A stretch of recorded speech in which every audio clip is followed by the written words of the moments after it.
আমি অনেক আগে ভণ্ড পীরের কাছে মুরিদ হয়েছি, এখন আমার করণীয় কি? আপনি নিজেই যদি টের পান যে আপনি যে সাপকে, যে বেটাকে, যে লোকটাকে পিশাব বানাইছেন, এই বেটা, এই পিশাব আপনাকে নিয়ে যাচ্ছে কোথায়? জাহান্নামের দিকে। তাহলে খুব দ্রুততার সাথে এই পিশাবকে 3 তালাক দেওয়াটা আপনার জন্য ফরজ। কথা বুঝতে পারছি? কারণ খারাপ বন্ধু যেরকম মানুষকে ধ্বংস করে দেয়, আপনি খারাপ কোন ব্যক্তিকে ভালো মানুষ মনে করে তাকে অনুসরণ করছেন, তার পরামর্শ নিচ্ছেন, তাহলে আপনার ধ্বংস আসতে আর দেরি হবে না। যেই আলেম, যেই হুজুর আপনাকে কোরআন হাদিসের বাইরে অন্যান্য পথে যাওয়ার নির্দেশ করে, আপনি কোরআনের সাথে মিল পান না, খুব দ্রুততার সাথে তাকে ত্যাগ করবেন। কথা বুঝতে পারছি? আর যে আপনাকে কোরআন হাদিসের পথে আহ্বান করবে, সে যদি একজন সাধারণ মানুষও হয়, তবুও তার কথা শুনবেন, কারণ তিনি আহ্বান তার নিজের দিকে করছেন না। কোথায় করছেন? কোরআন এবং হাদিসের দিকে আহ্বান করছেন।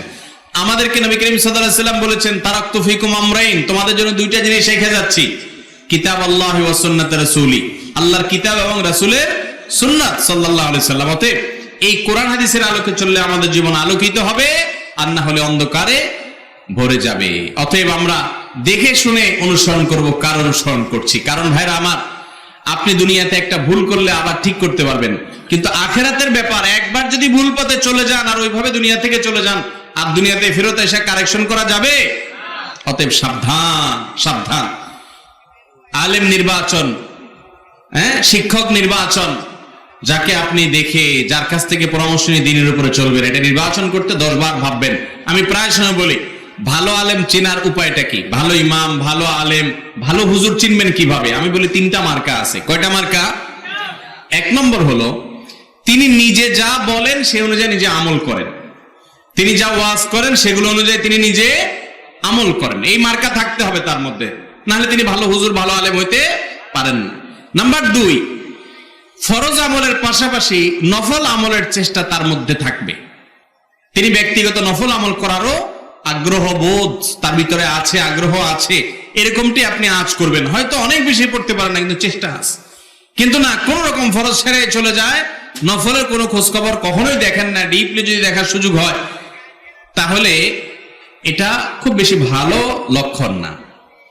কিন্তু এর চেয়ে গুরুত্বপূর্ণ মার্কা যেটা 3 নম্বরের, সেটা হলো দুনিয়ার প্রতি মোহ আছে কিনা এটা দেখবেন।